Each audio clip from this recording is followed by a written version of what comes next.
Hey, this week's Aelita Diaries is another short one. Mainly because the episode failed to take advantage of a missed opportunity. False lead is, well,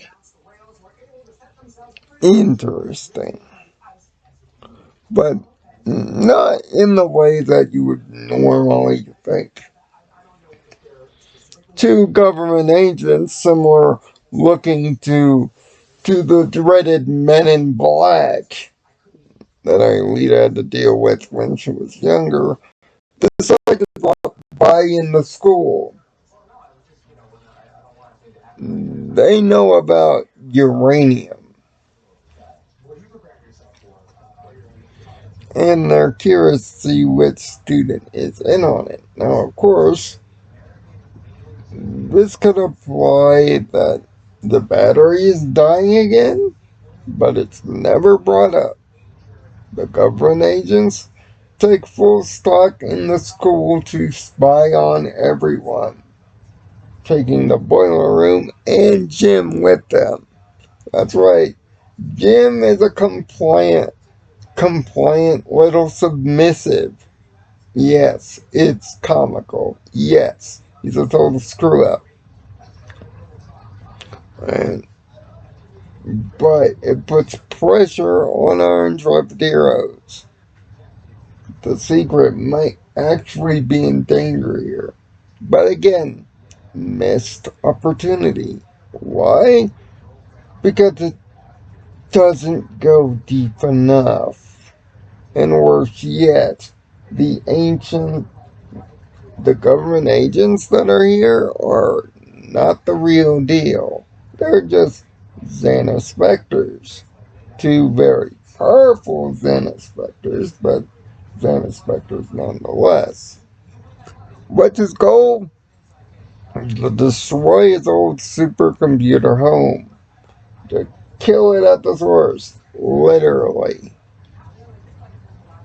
Smart he is, but boring it is.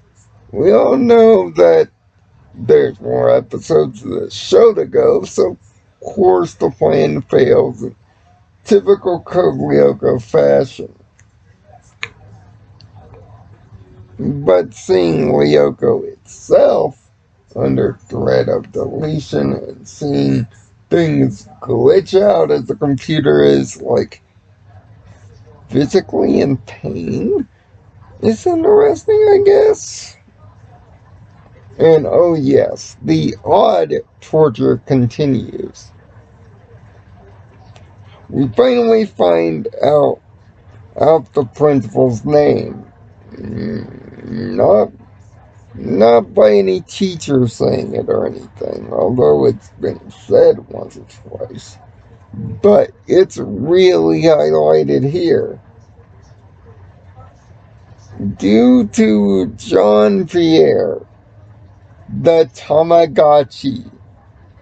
Yes, you know this show is straight out of the early 2000s when we're talking digital pets. Odd's got one. Last week, he couldn't get a bite to eat if the world sold it to him for a penny. This week, the writers continue to torture the old Australian boy by taking away his precious Tamagotchi. And he's on a mission to find out who has it. Because he cares about the little digital guy.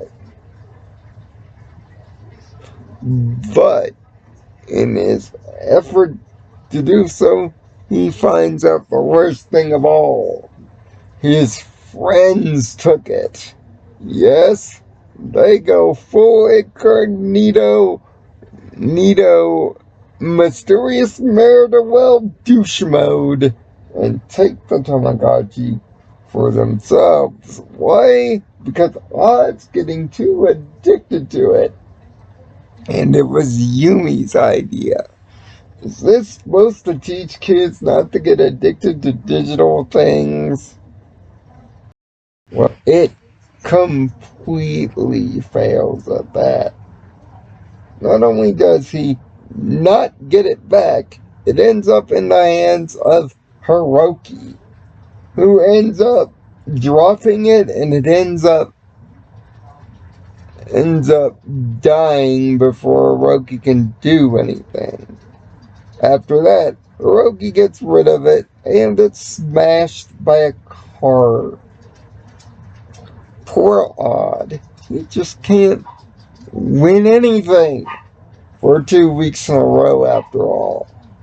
It's bad. It's torturous. It's sad. It's another episode of boring filler. Now you're starting to realize why this season is called the 13 Goat. It's just loaded with episodes and filler and stuff that would otherwise be overlooked, forgotten, or just straight up not watched. The fact that this season is short is, at this point, looking like the only saving grace. What would have done to make False Lead more interesting? Make the government agents real, not Xana constructs. Have them be the threat of shutting down the computer through due to government interference. Essentially, force Xana to create the specters to either help the government or just stay back out of it. The concept of the secret being busted by the government itself works well because it was already built into the lore previously. The fact that they do not trust this lore nugget to be anything rather than a throwaway slice of life plot is a wasted opportunity. This is a 2 out of 6. Another one. And next week, oh boy, you might want to bring your tissues along because it's a entire episode based on a flashback, and things are going to get really sad. If you missed all of season 2, don't worry, season 3's got you covered with an entire episode about Aelita's backstory. An episode that actually adorns your name. So, next week, it's a literal Aelita diary about her. Literally. Can't make this stuff up. I'm Nirvana Sparkle. Find peace in your own Nirvana. Now, if you don't mind, Tekken 8 just keeps calling my name.